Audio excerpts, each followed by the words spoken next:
หน่อยสงค่าสวัสดีครับวันนี้ก็จะพาผู้ชมครับมาออกกำลังกายผ่อนคลายด้วยกันครับเมื่อในก่อเตือนผู้ติดตามเขาคณะมาออกเรียนแห้งนะครับดับไปอยู่ดีครับอันแรกก็จะมาผ่อนคลายที่คอก่อนครับดังสุดก็คาดีมาออกเรียนแห้งที่คอก่อนคณะคือลมใหม่เขาคาดีออกนะครับจะลืมในเขาอาหาร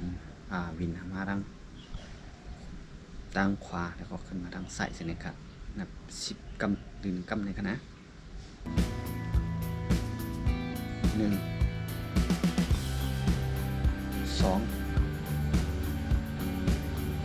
3 4 5 6 7 8 9 10ดีก่อนครับอันนี้มันดีจอยให้เลือดกว่าเล่งดีออกเฮาในคณะเด็กเป็นหัวไข้หัวเมาแล้วก็พอใครเป็นครับอันนี้ก็จะช่วยในที่เลือดครับไปเลี้ยงที่สมองเพราะว่าหน้าหนาวเรานอนอยู่เนาะยืดก็ปกติมันจะผ่อนคลายคอเราแล้วก็เริ่มใหม่2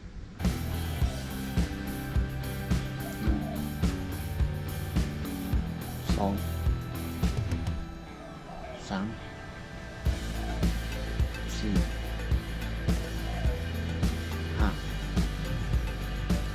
6 7 8 9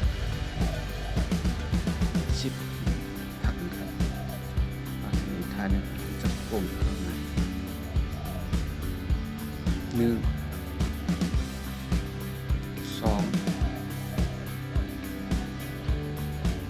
3 4 5 6 7 8 9 10ดูกันครับ1 2 3 4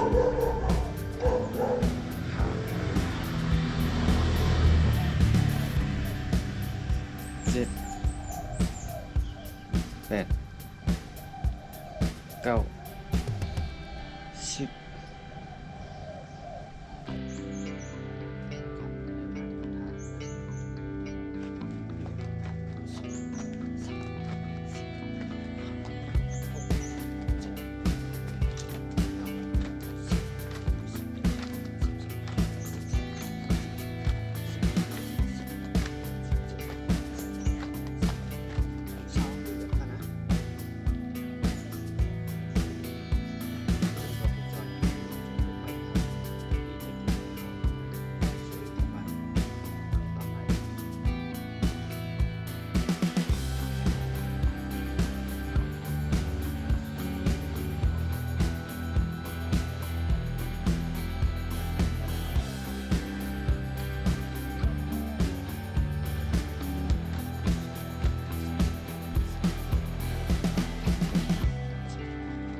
101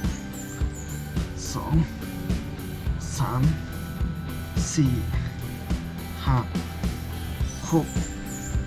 7 8 9 10หรือกันค่ะอันนี้ตีซอยบันกดเหยียดเป็นกระดูกสันหลังของเราพอไปจะเนี่ยนะทำอย่างนี้มันจะช่วยยืดกระดูกสันหลังเราเพราะว่าหาพาก็ได้ขนาดหายอะไรหายได้อีกหมดนะหาพานั่งก็ได้นั่งก็ยิงไม่อย่างนี้ไปถักต่อกัน1 2 3 4 5 6 7 8 9 10 ไม่ได้กระดาษทรายเนี่ยครับคุณลำกันนะไม่ติดซอยให้เขียวข้าวเรียนหน้าผู้เข้าช่วยกันหน้าแข็งดูเหมือนครับถ้าแบบทำไม่ไหวเนาะขาอย่างนี้ก็ได้ครับขาอย่างนี้นะขาเท้าอย่างนี้ก็ได้ถ้าไม่ไหวอย่างนี้นะอย่างนี้นะแต่ถ้าไหวก็ยุบขาครับถ้าไหวยุบอย่างนี้นะถ้าไหวก็ยุบถ้าไม่ไหวก็วางอย่างนี้เลยแต่ถ้าผมนี่ไม่ไหวแล้วผมจะแบบยุบนี้ถ้าพอครับมันเป็นก้อนตูค่ะนะว่าเขาเริ่มมาเขาไปย่ำเนี่ยเอาเขาเต้าไหนเลยค่ะเต้าไหนซึ่งในอะไรค่ะแต่ว่าเพราะว่าเขาค่ะมันก็ยุกตีเนี่ยแหละค่ะจุดจับมันก็1 2 3 4 5 6 7 8 9 10 เดือนค่ะเอายุ่งหมดแล้ว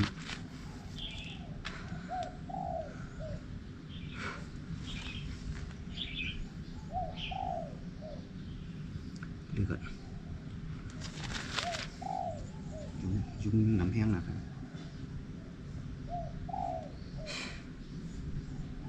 10แล้วก็ลือค่ะนะแต่บางคนเดียวเป็น20ค่ะ10ทุกอย่างนะเดี๋ยวนี้นะ1 2 3 4 5 6 7 8 9 10แขนเขาขาในให้มันอยู่ประมาณไหนกันนะ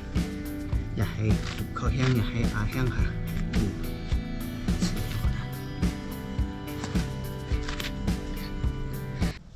การในกอปุ่นตาออกเห็นแห้งปุ่นตากลางในนะคะวันตั้งเขาขาดที่อาบน้ำวันตั้งเขาขาดที่กินข้าวนะคะวันตั้งเขาขาดที่ล้างหน้านะคะนะออกแห้งปัน7 วันปอก1 3 วันปอก1ออกปันก้นแค่ลีนะคะนะก็บอกว่าเรียวข้าวกัดยาวนะคะนะอันนี้ก็สำหรับออกกำลังกายตอนเช้าครับ7 วันครั้งหนึ่ง3 วันครั้งหนึ่งหรือว่าทุกวันยิงแค่ลีครับก่อนอาบน้ำก่อนล้างหน้าครับเนาะอย่าลืมนะครับเพราะว่าตอนนี้ก็เข้าหน้าหนาวแล้วอันนี้ถ้าหน้าหนาวเราออกกำลังกายอย่างนี้มันจะดีมากเพราะว่าเลือดเราจะได้วิ่งครับในกอปอเขาออกเอ็นแห้งจากไหนคะนะมันตีปันตาตัวเข้านะครับเพราะว่าเลือดเขาขาดตีเลยเล่นในคะนะเล่นจอมในจอมตัวเข้าในครับสูงค่า